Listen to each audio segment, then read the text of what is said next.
प्रभाते सूरनभिरंगती दश दिशा भूपाळी म्हणती प्रभाते. श्रीराम समर्थ. सुस्वागतम. हिंदू जागृती न्यास व श्री घंटाळी देवी संस्थानच्या प्रभाते मनी या कार्यक्रमात डॉक्टर अश्विनी बापटचा सस्नेह नमस्कार. श्री ब्रह्मचैतन्य महाराज गोंदवलेकर प्रवचने. 9 जुलै. नाम घेण्याचा निश्चय करावा. जे दृश्य असते ते आज ना उद्या नाश पावते. दृश्य हे स्वतंत्र नसते, भगवंताच्या अधीन असते. म्हणून जगात जी जी गोष्ट घडते ती ती भगवंताच्या इच्छेनेच घडते हे आपण ओळखावे. आपला देह दृश्यच आहे, त्याला चालवणारा भगवंत देहात आहे. त्याच्या अनुसंधानात राहण्याचा आपण प्रयत्न केला पाहिजे. हे अनुसंधानात राहणे म्हणजे भगवंताच्या नामाने ते साधता येते. म्हणून तुम्ही सर्वांनी नाम घेण्याचा निश्चय करावा. आपले चित्त नामामध्ये गुंतले म्हणजे देहाला प्रारब्धाच्या स्वाधीन करता येते.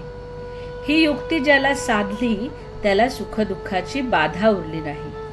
संतांना देखील त्यांचे प्रारब्ध भोगावे लागते, पण त्यांना देहबुद्धी नसल्याने भोगाचे सुखदुःख नाही. व्यवहाराच्या मार्गाने जात असता भगवंताचे नाम कधी विसरू नये. आपल्या प्रयत्नाला जे फळ येईल ती भगवंताची इच्छा समजून जे पदरात पडेल त्यात समाधान मानावे. आपण प्रपंची लोक आहोत, म्हणून प्रपंचाला उचित असणारा प्रयत्न केल्या वाचून कधी राहू नये. पण प्रपंच हेच आपले सर्वस्व असे न समजता त्यामध्ये भगवंताला विसरू नये. परमार्थाला सदाचरणाची फार जरुरी आहे. उगीच भलत्याच्या सांगण्याला भूलू नये आणि अनिती अधर्माच्या मार्गाला जाऊ नये.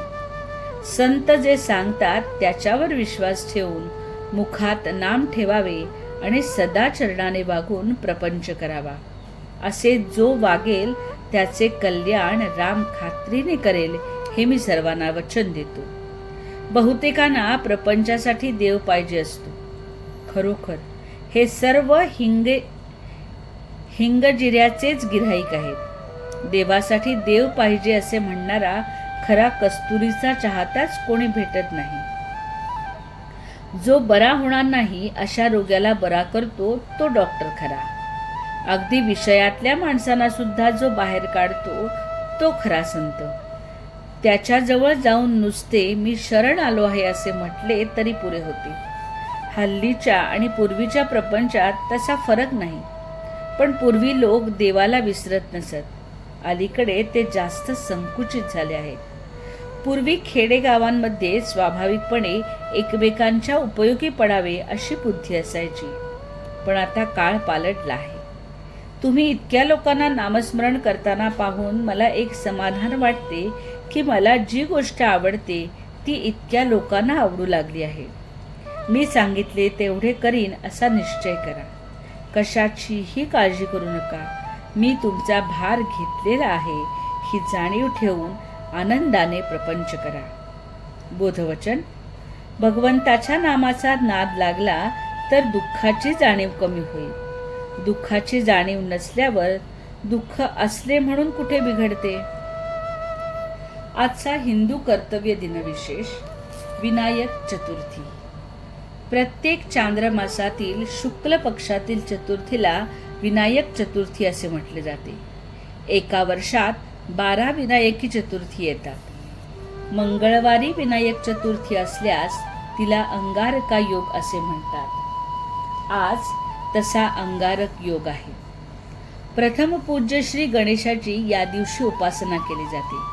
प्रातःकाळी स्नान करून व्रताचा संकल्प घ्यावा. श्री गणेशाची पिवळ्या रंगाच्या फुलांनी षोडशोपचारे धूप दीप नैवेद्य अक्षत व दुर्वांकुराने पूजा करावी.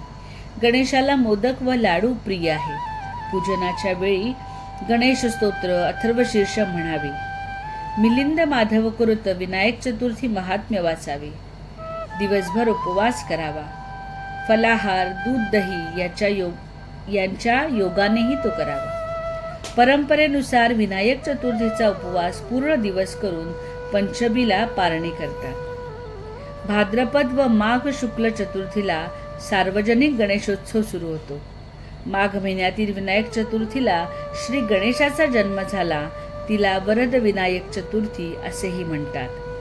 मंडळी, घंटाळी मंदिरात दर चतुर्थीला सकाळी 10:30 ते 12:30 सामूहिक गणेश स्तोत्र व अथर्वशीर्ष पठण होत असते. त्यात आपणही सहभागी व्हा. मंडळी, रामरायाचे आणि श्री घंटाळी देवीचे आशीर्वाद आपल्या कुटुंबावर अक्षय राहो. जानकी जीवन स्मरण. जय जय श्रीराम.